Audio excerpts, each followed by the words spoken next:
sampai 110 km lebih, bahkan nyentuh mau 120 km per jam gitu ya.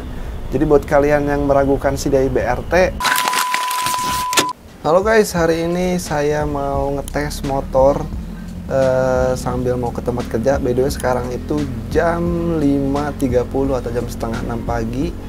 Ini posisi saya di Cimahi mau ke tempat kerja. Jadi tujuan video ini dibuat adalah untuk ngasih tahu ke kalian spek CVT yang kemarin saya udah spill, dan ini mau diuji coba di jalan ya guys.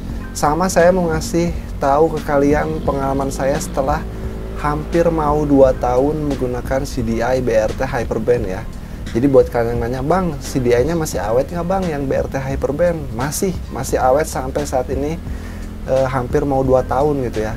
Oh ya, buat spek mungkin saya kasih tahu dulu sedikit ya, soalnya kemarin-kemarin mungkin ada beberapa dari kalian yang belum nonton video-video saya gitu ya. Jadi spek saya ini menggunakan roller 10 gram dan puli itu udah dibubut 13,8. Bisa kalian lihat top speednya itu enak banget ya.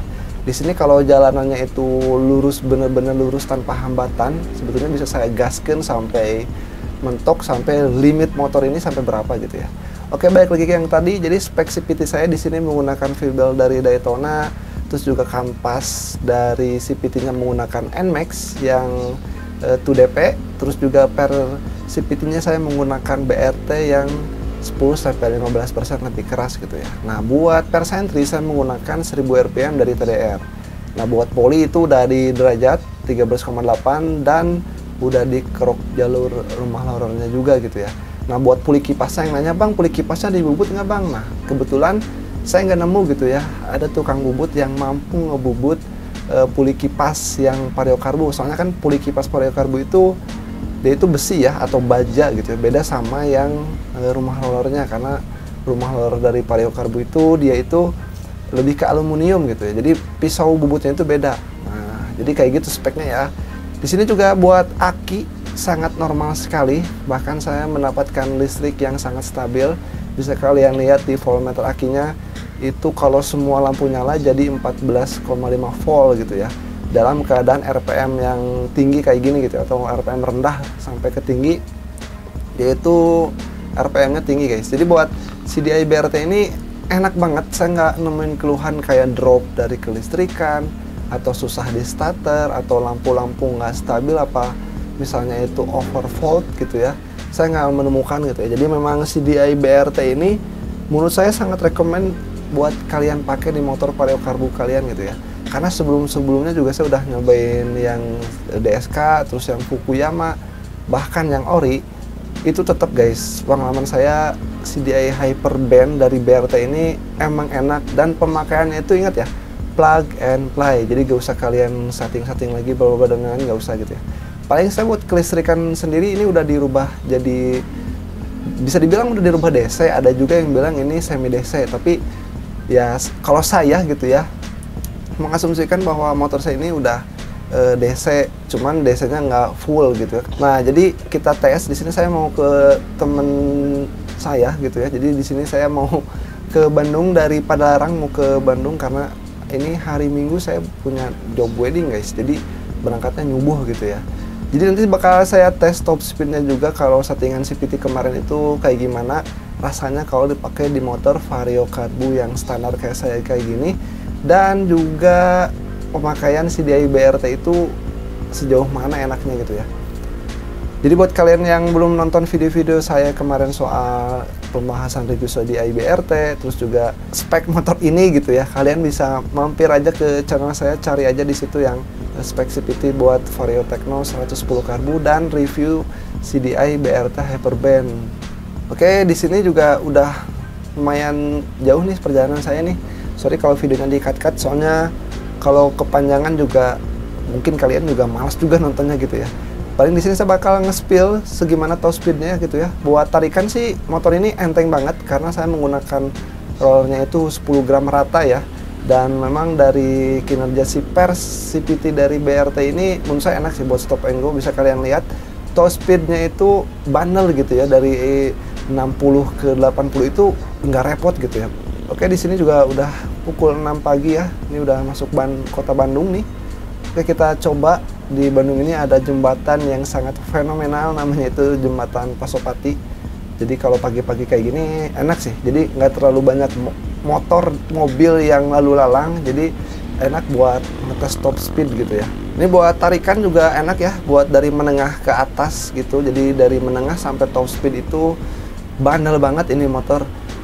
Ngerasa bahwa kalau si PT-nya itu bekerja dengan baik guys. Jadi settingan yang saya pakai ini belum maksimal, cuman udah nyaman untuk saya pribadi dipakai buat harian gitu ya. Terus juga dari kelistrikan di sini menurut saya lebih madep sih ketimbang kalian pakai yang standarnya gitu ya. Karena memang yang standarnya itu kalau saya terakhir ingat dia itu listriknya itu nggak sampai 14,5 volt. Jadi kalau udah RPM-nya tinggi itu dia itu di 13,8 itu udah maksimal gitu ya. Di sini juga cepet juga cepet ya, dari 80 ke 100 itu enteng banget. Di sini kalau juga gak ada motor atau mobil yang lewat udah mau saya gaskan, cuman karena takut kecelakaan, karena saya juga punya perkiraan gitu ya, ngebawa motor itu jangan terlalu ugal-ugalan demi konten gitu ya. Kita harus mikirin keselamatan jiwa kita juga guys. Nah, jadi saya spill di sini juga narik sampai 100 juga ya, dapat tuh ya. Nah, ini udah 100 guys. Jadi posisi Jembatan Pasopati itu kalau dari bawah ke atas itu agak nanjak ya. Ini udah 100. Dan di sini kenapa saya pegang-pegang GoPro karena saking cepet dan jalannya itu nggak mulus, jadi takut GoPro-nya itu malah lompat atau ngacel guys. Oke, kita geber lagi di sini. Nah, kelihatan kan ini top speed-nya bisa dapat sampai 100. Bahkan kalau saya geber lagi di sini juga dia itu bisa sampai 120 km per jam gitu ya. Dan berhubung di sini saya menggunakan GoPro, jadi kan kalian ngelihatnya jauh ya. Padahal kalau di pandangan mata itu motor di depan itu deket banget guys. Nah, ini sampai 110 km lebih, bahkan nyentuh mau 120 km per jam gitu ya. Jadi buat kalian yang meragukan Sidai BRT, wah, kalian harus coba beli dan tes sendiri gitu ya. Dan masalah kinerja karbu juga ini enak. Saya masih pakai karbu NPP yang udah saya modifikasi jadi semi-scape. Jadi mungkin ini juga sih pengaruh ya. Jadi karena karbunya udah dirubah jadi semi-scape, nggak pakai vakum lagi. Nah, ini jadi naik turun grip gas itu lebih enak ketimbang yang vakum guys. Jadi lebih responsif. Terus juga buat shock RCB yang saya pakai yang A2 series ini menurut saya nyaman sih kalau dipakai top speed. Motornya tuh nggak terlalu lompat-lompat, atau bahasa Sundanya nggak terlalu ngegenjot-genjot gitu ya. Oke, ini udah masuk pusat kota Bandung, jadi sebentar lagi juga bakal sampai ke base camp di teman saya gitu guys.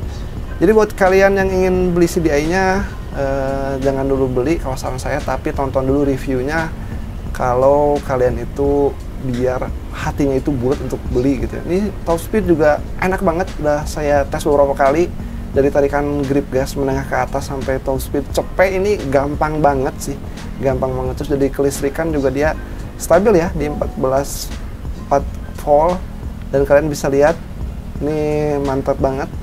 Walaupun motor ini udah kolot lah gitu ya, udah lama karena rilis motor ini 2010, berarti udah 13 tahun. Menurut saya ini masih berani lah gitu ya ngelawan motor-motor beat yang standaran, masih berani lah gitu ya. Motor ini masih berani lah gitu, walaupun memang speknya ini standar gitu ya.